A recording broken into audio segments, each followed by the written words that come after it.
حضرت صلی اللہ علیہ وآلہ وسلم پر وحی کا ابتدائی دور اچھے سچے پاکیزہ خوابوں سے شروع ہوا۔ آپ خواب میں جو کچھ دیکھتے وہ صبح کی روشنی کی طرح صحیح اور سچا ثابت ہوتا۔ پھر من جانب قدرت آپ تنہائی پسند ہو گئے اور آپ نے غار حرا میں خلوت نشینی اختیار فرمائی اور کئی دن اور رات وہاں مسلسل عبادت اور یاد الہی و ذکر میں مشغول رہنے لگے۔ جب تک گھر آنے کو دل نہ چاہتا توشہ ہمراہ لیے ہوئے وہاں رہتے۔ توشہ ختم ہونے پر ہی اہلیہ محترمہ حضرت خدیجہ رضی اللہ تعالی عنہا کے پاس تشریف لاتے اور کچھ توشہ ہمراہ لے کر پھر وہاں جا کر خلوت گزین ہو جاتے۔ یہی طریقہ جاری رہا یہاں تک کہ آپ پر حق منکشف ہو گیا اور آپ غار حرا ہی میں قیام پذیر تھے کہ اچانک حضرت جبرائیل علیہ السلام آپ کے پاس حاضر ہوئے اور کہنے لگے کہ اے محمد پڑھو۔ آپ فرماتے ہیں کہ میں نے کہا کہ میں پڑھنا نہیں جانتا۔ آپ صلی اللہ علیہ وسلم فرماتے ہیں کہ فرشتے نے مجھے پکڑ کر اتنے زور سے بھینچا کہ میری طاقت جواب دے گئی۔ پھر مجھے چھوڑ کر کہا پڑھو۔ میں نے پھر وہی جواب دیا کہ میں پڑھا ہوا نہیں ہوں۔ اس فرشتے نے مجھ کو نہایت ہی زور سے بھینچا کہ مجھ کو سخت تکلیف محسوس ہوئی۔ پھر اس نے کہا کہ پڑھ۔ میں نے کہا میں پڑھا ہوا نہیں ہوں۔ فرشتے نے تیسری بار مجھ کو پکڑا اور تیسری مرتبہ پھر مجھ کو بھینچا۔ پھر مجھے چھوڑ دیا اور کہنے لگا کہ پڑھو اپنے رب کے نام کی مدد سے جس نے پیدا کیا اور انسان کو خون کی پھٹکی سے بنایا۔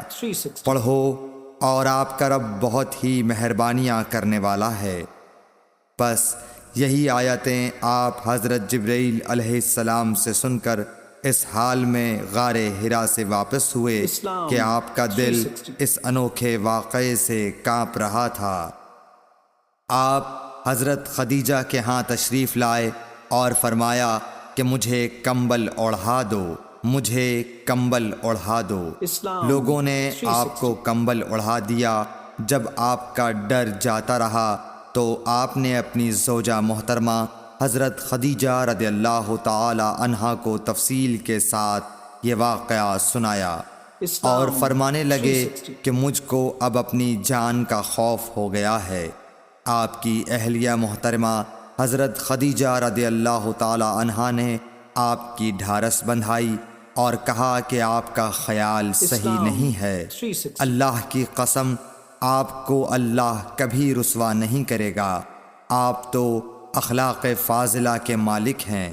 آپ تو کنبہ پرور ہیں، بے کسوں کا بوجھ اپنے سر پر رکھتے ہیں، مفلسوں کے لیے آپ کماتے ہیں، مہمان نوازی میں آپ بے مثال ہیں اور مشکل وقت میں آپ امر حق کا ساتھ دیتے ہیں۔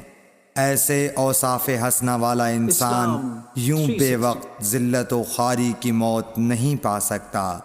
پھر مزید تسلی کے لیے حضرت خدیجہ رضی اللہ تعالی عنہا آپ کو ورقہ بن نوفل کے پاس لے گئیں جو ان کے چچا زاد بھائی تھے اور زمانہ جاہلیت میں نصرانی مذہب اختیار کر چکے تھے اور عبرانی زبان کے کاتب تھے۔ چنانچہ انجیل کو بھی حسب منشائے خداوندی عبرانی زبان میں لکھا کرتے تھے۔ انجیل سریانی زبان میں نازل ہوئی تھی، پھر اس کا ترجمہ عبرانی زبان میں ہوا۔ ورقہ اسی کو لکھتے تھے۔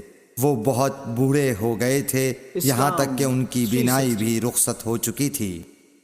حضرت خدیجہ رضی اللہ تعالی عنہا نے ان کے سامنے آپ کے حالات بیان کیے اور کہا کہ اے چچا زاد بھائی، اپنے بھتیجے محمد صلی اللہ علیہ وسلم کی زبانی ذرا ان کی کیفیت سن لیجئے۔ وہ بولے کہ بھتیجے آپ نے جو کچھ دیکھا ہے اس کی تفصیل سناؤ۔ چنانچہ آپ صلی اللہ علیہ وآلہ وسلم نے از اول تا آخر پورا واقعہ سنایا، جسے سن کر ورقہ بے اختیار ہو کر بول اٹھے کہ یہ تو وہی ناموس معزز رازدان فرشتہ ہے جسے اللہ نے حضرت موسیٰ علیہ السلام پر وحی دے کر بھیجا تھا۔ کاش میں آپ کے اس عہد نبوت کے شروع ہونے پر جوان عمر ہوتا، کاش میں اس وقت تک زندہ رہتا جب کہ آپ کی قوم آپ کو اس شہر سے نکال دے گی۔ رسول کریم صلی اللہ علیہ وآلہ وسلم نے یہ سن کر تعجب سے پوچھا کہ کیا وہ لوگ مجھ کو نکال دیں گے، حالانکہ میں تو ان میں صادق و امین و مقبول ہوں؟ ورقہ بولا، ہاں یہ سب کچھ سچ ہے، مگر جو شخص بھی آپ کی طرح امر حق لے کر آیا لوگ اس کے دشمن ہی ہو گئے ہیں۔ اگر مجھے آپ کی نبوت کا وہ زمانہ مل جائے تو میں آپ کی پوری مدد کروں گا، مگر ورقہ کچھ دنوں کے بعد انتقال کر گئے، پھر کچھ عرصے تک وحی کی آمد موقوف رہی۔ صحیح بخاری حدیث نمبر 3۔